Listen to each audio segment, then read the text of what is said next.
এদিকটা হলো বড়জগুলি থেকে বারাসাত, এটা হলো 34 নম্বর বা 12 নম্বর জাতীয় সড়ক।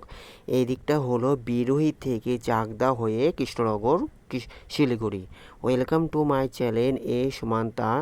ইউ আর ওয়াচিং 34 নম্বর জাতীয় সড়ক অথবা 12 নম্বর জাতীয় সড়কে বিরোহী আপডেট। আজকের আপডেট 31 জুলাই 2024 বুধবার। আজকে শুধুমাত্র বিরোহীর 6 লেন কনস্ট্রাকশন আপডেট দেখাবো। বিরোহী নদিয়া জেলা হরিণঘাটার বিরোহী 6 লেন 100% কমপ্লিট। দেখতে থাকুন। এর মধ্যে বিরোহী ফ্লাইওভার পড়বে, Birohi flyover 4 lane 100% complete. Number জাতীয় সড়ক অথবা 34 নম্বর জাতীয় সড়ক national highway authority of India, government of India. 34 number জাতীয় সড়ক অথবা 12 নম্বর জাতীয় সড়ক Barasat to Siliguri. Thanks for visit my channel, thanks for support my channel. Birohi service road 100% complete. এখানে বিরোহীতে যানজট মুক্ত হয়ে গেছে। 34 নম্বর জাতীয় সড়ক 4 lane 100% complete. Birohi service road 2 lane 100% complete. Thanks for visit my channel, thank you.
বারো নম্বর জাতীয় সড়ক অথবা 34 নম্বর জাতীয় সড়কে নদিয়ার হরিণঘাটা, এটা হলো বিরোহী ফ্লাইওভার, বিরোহী ফ্লাইওভার 4 লেন 100% কমপ্লিট।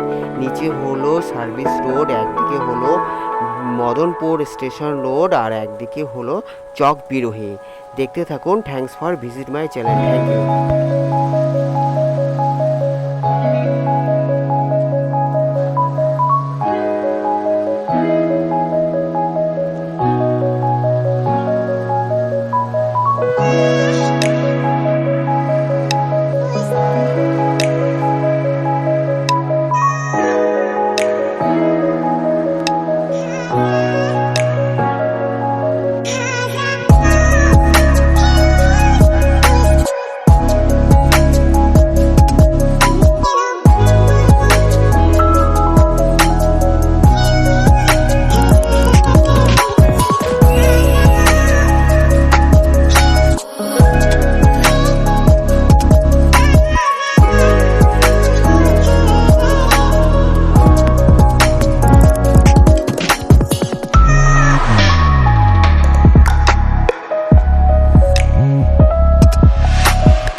12 নম্বর জাতীয় সড়ক অথবা 34 নম্বর জাতীয় সড়কের এর পরে পড়বে শিমুরালী 4 কিলোমিটার, তারপরে Chakdah 9 kilometre, Krishnanagar 52 kilometre. 34 number জাতীয় সড়ক অথবা 12 নম্বর জাতীয় সড়কে আজকের আপডেট ছিল বিরোহী 6 লেন কনস্ট্রাকশন আপডেট। আজকের আপডেট 31 জুলাই 2024 বুধবার। ভালো লাগলে অবশ্যই লাইক, কমেন্ট, শেয়ার, সাবস্ক্রাইব করবেন। যারা সাবস্ক্রাইব করছেন তাদের অসংখ্য ধন্যবাদ। পরবর্তী ভিডিওর জন্য অপেক্ষা করুন। সবাই ভালো থাকবেন। দেখার জন্য অসংখ্য ধন্যবাদ।